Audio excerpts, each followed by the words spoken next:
আসসালামু আলাইকুম। দেখেন বাবি হাঁস মা, এই যে দেখেন বাচ্চা কতগুলারে নিয়া বইসা আছে। দিন শেষ, সন্ধ্যা হয়ে যেতেছে দেখেন। তারপরও দিন শেষে একটা ঠাই খুঁজে নিছে, বাচ্চাদেরকে ঠিক পাশাপাশি রাইখা চুপচাপ দাঁড়ায় আছে। ও আমার দিকে মাঝে মধ্যে আবার ফলো করে, ওই যে দেখেন, দেখছেন। তবে ওর ভিতরে একটা বিশ্বাস যে আমি ওর ক্ষতি করুম না। তবে আমাদের বাংলাদেশে যদি এরকম হইতো, এতক্ষণ এটারে কিভাবে ধরবে এটার প্রতিযোগিতা হইতো। সেই ক্ষেত্রে বাবি হাঁসটা দেখেন কত সুন্দর স্বাধীনভাবে বাচ্চাদেরকে নিয়ে একটা ভেলা পাইছে নদীর মধ্যে।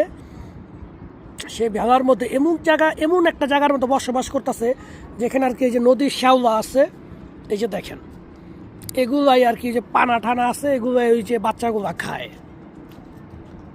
দেখছেন। আসলে অসাধারণ লাগতেছে বাবি হাঁসগুলা। যারা বাবি হাঁস চিনেন তারা এগুলা দেখলেই বুঝতে পারবেন। এদের বসবাস এই নদীর ভিতরেই। কিভাবে মা দানা দিয়া বাচ্চাগুলারে ঢাইকা রাখছে।